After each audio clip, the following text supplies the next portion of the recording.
Hello, it's Tom again. Today's topic is more about emergency preparedness stuff and tools that you should have in the event of emergencies. Now, I've got a whole lot here, but there's some doubles in there because I'm also going to go over high end versus low end and whether or not there's a reason to be conscientious about that. Well, here we go, because hurricane season is just about upon the southeastern United States. And while I can't possibly sum up all of the provisions you should have ready to go in the event of a hurricane in like a 5 to 7 minute video, we can certainly knock out the basics in sections. And so today is basic hand tools for general use, evacuation, mild demolition, dealing with basic problems that you might have to deal with, and the benefits of the different options available. So to start with, this is what I use at work, just to carry usually a pair of screwdrivers and pliers or cutters of some form in my back pocket. The pouch is not important. This is one of those occasions where you could get the store brand from Ace, Lowe's, or Home Depot, or your local hardware store if you can buy local. Ace is actually a local co-op. So, especially because this only holds like 3 tools, and you probably need something that'll hold, 5 tools minimum. Like the little heavy duty fabric buckets with the handle. Those are really nice, but I don't have one on hand right now.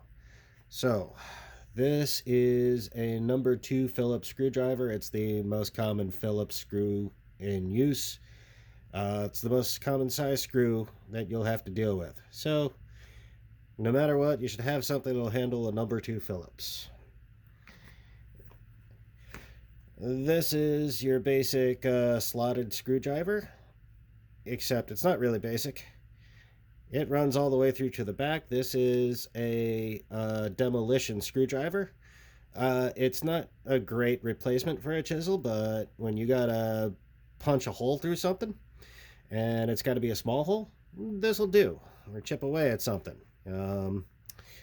Normally you don't want to hit flat screwdrivers with a hammer. This one's specifically made for it. That one's by Klein Tools, but there are versions available from Milwaukee and probably several others that are also serviceable. These are 9-inch linesmans. Now I specify 9-inch because those little 6 or 7-inch pliers do not serve the same function. Now, you get a lot more leverage with these. The side cutters on them, on the Klein high leverage, will cut through pretty much everything. And if you have carpal tunnel, the Klein high leverage ergonomic are where it's at. But they're also mad expensive. So, other options. Now, this is a Southwire linesman plier. It's also 9-inch. They all come with those side cutters. It is high leverage. However, I don't like these handles. They're not ergonomic. They're too fat. My hands don't wrap around them as well as with Klein's. So in a pinch, they're good, but if I were to get a one that isn't by Klein instead of Southwire, I would probably get the Channel Locks brand pliers.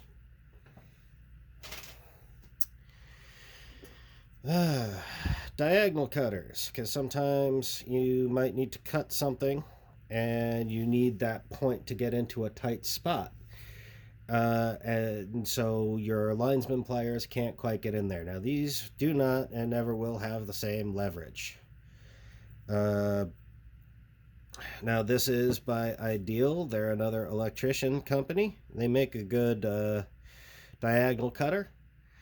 Um, Not as heavy duty as Klein, but more affordable. Uh, they will last longer than the Channel Locks brand. Um, Again, I would go with any one of those three before I bought like Cobalt brand or Husky brand. More reliable. I prefer those three over Craftsman as well. Now, hatchet, especially if you are getting away from receding waters and you go into your attic, you need an egress from your attic. Cutting tools are important. One of the ones you might want to consider is a hatchet. Sawzall's better, but that's expensive. Um, so a store brand hatchet, Cobalt is fine. Husky is fine. Collins axe is like maybe a step up, but not a huge difference. Just a little bit beefier in the handle. The trouble with a lot of those is they don't come with a guard for the blade. I made that myself. They don't come with a frog. I made that myself. Estwing makes some. They've got a metal handle, and they come with covers, and usually those covers can attach to your belt. Let's see. Or you can get a store brand frog that goes onto your belt instead of making your own. They're not too expensive. It's not as comfortable or convenient as the one I made, but it'll let you carry your hatchet without using your hands. And as long as you put a cover on that blade, you can safely carry your hatchet in one of these. Now,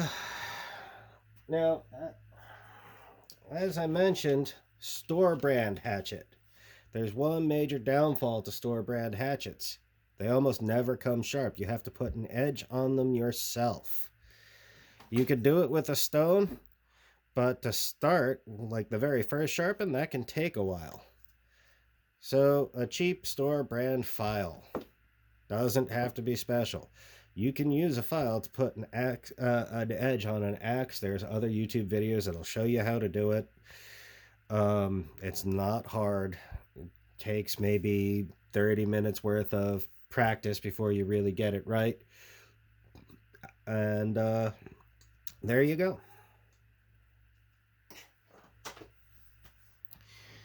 Okay, now we've got a drywall saw, or a keyhole saw as it's sometimes called. Now you'll notice it's got a point with a chisel tip, so it's angled on one side, so you got a sharpened end, and you've got a flat back, so you can wrap on that sharply with your linesman pliers, like this, to punch it through drywall. You can saw your way through drywall. You can potentially use these to saw through a 2x4. It won't be fun, but it can be done. The thing you got to worry about when you go punching through and sawing through drywall, though, is electricity. There are Romex wires running through the walls, and so, there's no way for me to teach you how to effectively identify those areas. So, again, use with extreme caution, pay attention to your surroundings, and just because you don't see an outlet or light switch near where you're cutting doesn't mean there is no wire there. There very well could be a wire.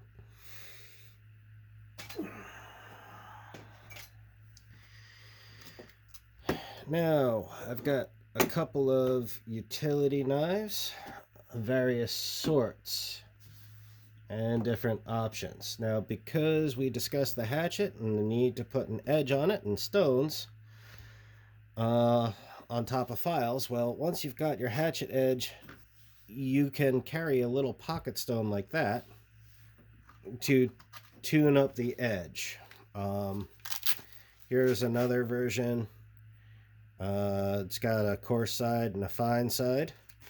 They're cheap, cheap, cheap. This one has a cheap pouch that'll go on your belt. It has a belt loop. It comes with that.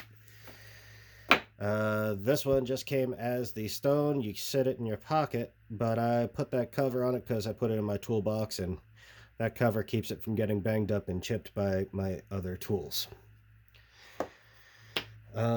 Because you learned how to use a pocket stone, you can use other knives, other pocket knives, but utility knife oftentimes is where it's at. Now, this is an ergonomic Irwin one. It's easy to remove the blade, set that to where the unlock is, and then push the yellow button. It slides in and out. What's really convenient about it is it has a storage space that you can get to where you hold spare blades.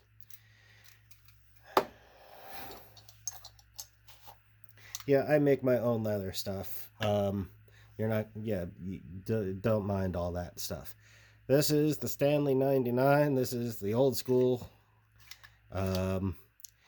If you're going to swap your blade around, you need your number 2 Phillips screwdriver. It's nowhere near as convenient, and it's not ergonomic like the Irwin is, but it does hold spare blades. This is a Milwaukee Fastback. It's also one-hand operation. This is the slim model. There's a fatter model that has blade storage in it. This one does not have blade storage. This is just slim. I like to put that in my emergency first aid kit. It has a strap cutter right there. That'll help you safely get through a seatbelt or a strap that's around somebody, or effectively cut away their shirt if you had to do CPR and AED treatment. You got to cut away the shirt, check for injuries and patches. That'll let you safely do it, provided you have a sharp blade in there. Now, while there is no blade storage, it does have an easy release on the blade. There's a guard preventing you from nudging the button, so you have to deliberately try to press that button, and the blade comes in and out. Easy peasy. But it's not as easy to do around a camera. And there you go. But also, when you close it, pay attention to where your fingers are, and do not hit this button with your fingers in the way of the falling blade. So, I like this one for work, but this is for home use, and maybe in an emergency I would prefer this one with like 3 spare blades, and I would probably keep this in my emergency first aid supplies as sort of like a backup. That's if I'm going to go the utility knife route. Now for folding knives, here's a Gerber. It's a sheep's foot knife, so it's not nearly as stabby as a lot of other knives, which can reduce the potential of certain accidents. It's a locking place blade. The downside, at least for this particular Gerber, is that is an exceptionally hard blade. It's not very easy for me to sharpen it with a pocket stone. I actually have to use my bench stones to sharpen this, so I would not want this one in an emergency. Alright, Swiss Army knife. It's got all sorts of doodads. It's got a large knife blade, it's got a small knife blade, it's got a bottle opener and flathead screwdriver. I'm not using that flathead. It's got a can opener and a smaller flathead on it. Because this is the Super Tinker, it's got all these are the features on the Super Tinker. It's got scissors, and scissors are convenient.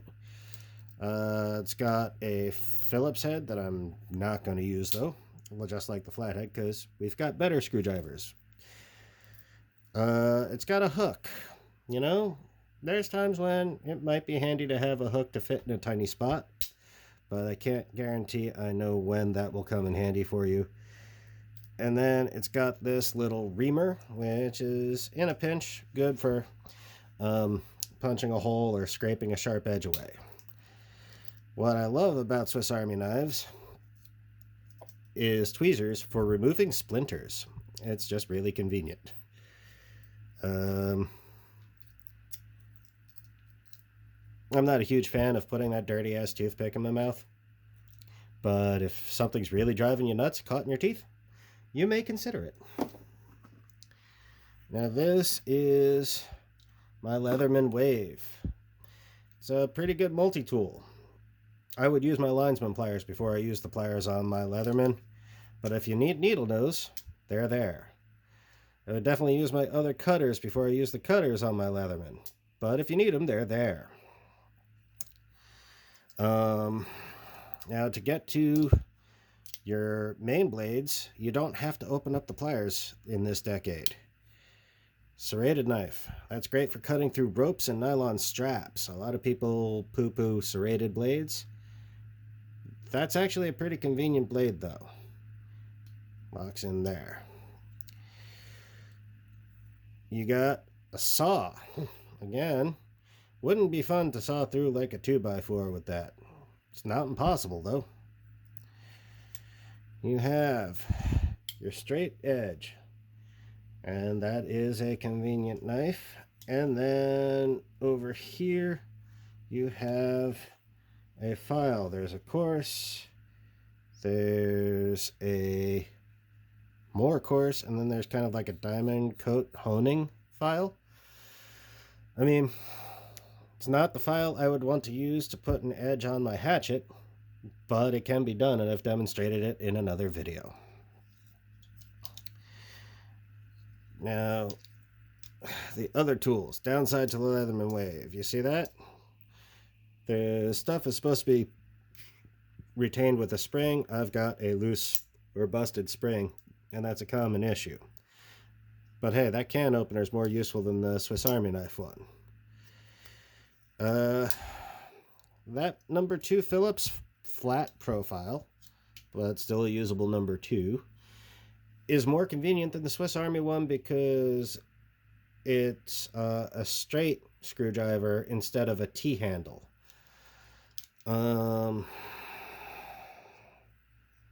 Let's see, anything else on that side? No. And on this side,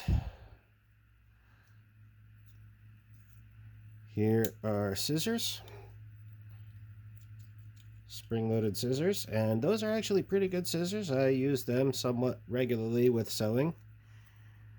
And we got a flathead I probably won't ever use. And we got tweaker screwdriver bits. A tweaker flat, and it reverses to a tweaker Phillips. Yeah, I'm not going to give the clear shot of that.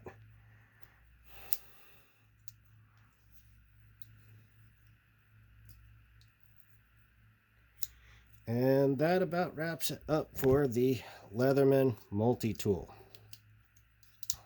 The Leatherman Wave. It's pretty pricey, and you know, it's already getting towards hurricane season. Don't be afraid to buy the store brand multi-tool instead. Like $90, $30. It's not your go-to pliers. It's not your go-to it's a multi-tool, you know. It's meant to be good for you in a pinch, but it does a lot of things well, but it doesn't do any of them excellently, if you know what I mean. And then, let's see. Oh, I left out the pry bar. You should have a small pry bar to go with your hatchet, you know, breaking through stuff. Whether it's drywall or a wedged door, you got to escape the weather. get out from your attic because, you know, the water just keeps rising. That is a thing. People drown in their attics during massive flood incidents. And now, the last knife is the fixed blade knife. There's all sorts of fancy ones out there. Don't mind the plastic wrap and tape. I'm wet molding this sheath today. So I can't really show you the blade all that well because I'm protecting it from the water. But this is the Mora Companion HD. You could get the regular Mora Companion.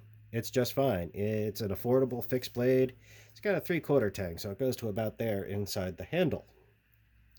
And it's a hidden 3/4 tang. The knife is extremely affordable. The handle is synthetic. It has a rubbery, grippy handle, specifically so you keep a firm grip on it when it is wet. It comes in this matching sheath. You can get it in the safety orange, you can get it in olive green, you can get it in black. I'm sure there's other colors too. The stock sheath comes with a drainage hole in case water gets into it, and it has an integral belt loop clip, so you can just slap it down on top of your belt. You don't even have to take your belt off. Now, as I mentioned, I'm protecting this because I got the carbon steel blade by accident. I meant to get the stainless steel. I know a lot of survivalists and bushcrafters want the carbon steel and not the stainless steel because you can get that shaving edge on it, but you don't need it to shave. You're not going to shave with your knife. And that razor's edge goes away really fast. So go ahead, especially if you're worried about flooding and hurricanes and salt water, especially salt water. Get the stainless steel. It's also worth noting that the Victorinox Swiss Army knife is stainless steel, and the Leatherman Wave is stainless steel. Gerber, I think this might be stainless, but I don't know. It hasn't rusted on me, but I got a magnet here real quick, and the magnet will let us know. Actually, I got a whole bunch of magnets. Nope, that is not stainless steel. It takes a magnet really well. So you got to, like I said, this may not be the best option for you. It's not easy to sharpen, and salt water will probably cause rust problems. So there you go. My take on it for a fixed blade knife: cheap, affordable. Definitely, I would say go with a Mora. For your multi-tool, Leatherman or the Swiss Army knife, I personally find my Leatherman more convenient. Your mileage may vary. But a store brand multi-tool clone of the Leatherman is perfectly all right in a pinch. Look for stainless steel. Different options to be said for your utility knives. If you got to cut through drywall and you're worried about those wires, you may, instead of using your saw, slash the drywall to cut weak lines in it where it'll break, and then just take the back of your hatchet like a hammer and pop it where you slashed the drywall, and it'll break right through. And you're a lot less likely to shock yourself that way. Cheapo pry bar. Cutters, I would go with mid-grade.